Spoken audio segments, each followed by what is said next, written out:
दो नई बहुओं का टेंट शौचालय। सुबह 4 बजे पंकज सुरभि को हिलाते हुए कहता है, सुरभि उठो, शौच करने चलना है। अरे यार सोने दो, अभी उठूंगी तो चली जाऊंगी। उठने तक का इंतजार नहीं कर सकते हैं। मैं अभी जा रहा हूँ, तुम यहीं बैठी रहो, फिर बाद में मत कहना कि शौच जाना है। सुरभि उठकर बैठ गई।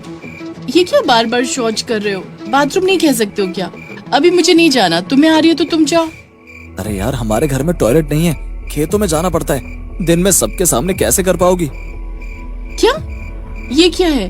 बिना टॉयलेट के कैसे रह सकते हैं यहाँ? उधर तेजस सोनी से भी यही कहता है। नहीं जाओगी तो पूरे दिन करने को भी नहीं मिलेगा, फिर पेट पकड़कर इधर उधर घूमती रहना। नहीं चलती हूँ। पता नहीं प्यार में और क्या क्या करना होगा। ये बात तुमने शादी से पहले क्यों नहीं बताई थी? ये सब छोड़ो, अभी चलो। चारों तेजस, सोनी, पंकज, सुरभि खेत की ओर जाते हैं। पंकज और तेजस अपने हाथों में लोटा और टॉर्च लिए खड़े हो जाते हैं और अपनी अपनी पत्नियों से जाने को कह देते हैं। सुरभि सोनी से कहती है, यार इतनी पढ़ाई इस तरह जंगल में बाथरूम जाने के लिए की थी। अब तो मुझे पछतावा हो रहा है, क्यों मैंने अपने घर वालों के खिलाफ जाकर शादी की। तभी पंकज और तेजस कहते हैं, बातें उजाले में भी हो सकती हैं, हमें भी जाना है, देर मत करो। दोनों सुरभि और सोनी माथे पर हाथ रखकर शौच करती हैं और फिर दोनों जुड़वा भाई पंकज और तेजस भी शौच कर घर वापस आते हैं। पंकज और तेजस दोनों जुड़वा भाई शहर पढ़ने के लिए जाते हैं और वहीं उन दोनों को सुरभि और सोनी से प्यार हो जाता है और दोनों शादी करके उन्हें अपने गांव ले आते हैं। रोते रोते सुरभि सोनी से कहती है, सोनी इस तरह रोने से कुछ नहीं होगा, हमें सासू माँ से बात करनी होगी, वो भी तो एक औरत है, हमारी बात समझेंगी। हाँ तू ठीक कह रही है। दोनों सोनी और सुरभि सुलोचना के कमरे में जाती हैं और उससे कहती हैं, सासू माँ क्या हमारे घर में हम टॉयलेट बनवा सकते हैं? हाँ सासू माँ, बिना टॉयलेट के रह पाना हमारे लिए मुश्किल है। इतनी सुबह उठकर खेतों में जाना बहुत मुश्किल है। क्या? मेरे सामने तो ये कह दिया, अपने ससुर जी के सामने मत कहना। हमारे घर में टॉयलेट कभी नहीं बनेगा। घर दूषित नहीं करना हमें, ये गंदी चीजें घर के बाहर ही सही है। उठा क्या नहीं जाता है? पूरा गाँव इसी तरह सुबह खेतों में जाता है। तुम दोनों कोई अनोखी हो क्या? गांव की क्या औरतें नहीं है? अपनी आदतें बदलो, कुछ दिन थोड़ा अजीब लगेगा, फिर तुम दोनों को भी आदत हो जाएगी। सुलोचना उन दोनों की एक नहीं सुनती है। अब क्या करूं? इस तरह तो मैं रह ही नहीं पाऊंगी। मुझे तो कभी भी प्रेशर आ जाता है। आधी रात को क्या अब हम जंगल में जाएंगे? अगर कभी दस्त हो गए तो क्या करेंगे? बार बार जंगल में भागेंगे? कुछ न कुछ तो करना होगा।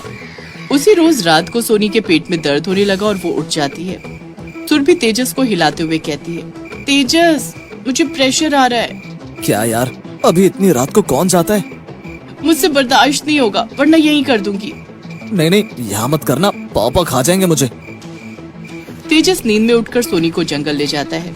जंगल में शौच करते वक्त एक सांप वहाँ जाता है और सोनी चीख कर उठकर भागने लगती है। सांप सांप! कैसे कोई यहाँ जाए? इतने डर और खुले में उतरेगा भी क्या? अरे यार कुछ नहीं होगा, तुम करो ना। ऐसे सांप तो यहाँ रोज निकलते हैं, कोई डर की बात नहीं है। सोनी लोटा वहीं पटक देती है और दोनों घर चली जाती है। इधर सुबह सुबह सुरभि को भी बहुत जोर का प्रेशर आने लगता है और वो लोटा और टॉर्च लेकर अकेले ही जंगल में चली जाती है। जंगल में साफ सुथरी जगह देखकर सुरभि टॉर्च जलाकर शौच करने बैठ जाती है। अब जाकर आराम लग रहा है। इतने में ही वो देखती है कि साइकिल पर मणिराम चला रहा है। ससुर को अपने सामने इस तरह देखकर सुरभि पानी पानी हो जाती है और भागती हुई घर जाती है और पंकज से रोते हुए सब बताती है। अभी भी तुम कुछ मत करना, मेरी इज्जत की तुम्हें कोई फिक्र नहीं है। मैं अब एक पल भी यहाँ नहीं रहूंगी, मैं जा रही हूँ अपने मायके। सुरभि रोते हुए अपना बैग पैक करने लगती है। तभी सुरभि का हाथ पकड़ते हुए पंकज कहता है, कहीं नहीं जाओगी तुम, मैं कुछ करता हूँ। पंकज उसी वक्त तेजस से बात करता है और दोनों भाई मिलकर टेंट शौचालय ऑर्डर कर देते हैं। अगले दिन टेंट शौचालय मणिराम के घर पहुंच जाता है और पंकज और तेजस मिलकर उसे छुपा देते हैं। आज रात मैं सुरभि को सरप्राइज दूंगा। सोनी इस टेंट शौचालय को देखकर बहुत खुश होगी। दोनों भाई रात को अपनी अपनी पत्नियों को टेंट शौचालय गिफ्ट करते हैं। अब तो अपने मायके नहीं जाओगी ना? कभी नहीं। थैंक यू पंकज, वरना मेरा दम ही घुट जाता। इतने लोगों के हगे हुए में जाया भी नहीं जाता। उधर तेजस सोनी से कहता है, अब जब चाहो तब जा सकती हो, बिना किसी डर के। थैंक यू तेजस, तुम बहुत अच्छे हो। इतना कहकर सोनी तेजस को हक कर लेती है और कमरे में ही टेंट शौचालय खोल लेती है।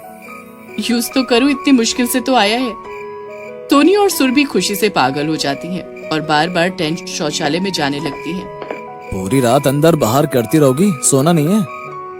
इतने दिनों के बाद खुश तो होने दो। अब सुरभि और सोनी बहुत खुश हो जाती हैं और आराम से बिना किसी तकलीफ के रहने लगती हैं।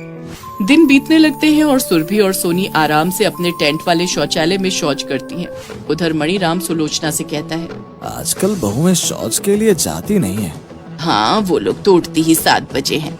अगर शौच नहीं गई तो वो बीमार हो जाएंगी। मणिराम अपने बेटों से कहता है, कैसे तुम दोनों की बीवियां बिना शौच के रह रही हैं? पता लगाओ, नहीं तो लेने के देने पड़ जाएंगे। वो सुरभि शुरू से ऐसी है, महीनों तक शौच नहीं जाती है। हाँ पापा, सोनी तो 6-6 महीने तक शौच नहीं जाती है। परेशानी की कोई बात नहीं है। सुलोचना को ये सुनकर बहुत अजीब लगता है और वो दोनों बहुओं पर नजर रखने लगती है। इधर दोनों सुरभि और सोनी बेफिक्र टेंट शौचालय इस्तेमाल करती हैं और अब तो वो दोनों इतनी बेफिक्र हो जाती हैं कि टेंट यूज करके वापस उसे बंद भी नहीं करती हैं। अपने अपने कमरे में एक कोने में खुला छोड़ देती हैं।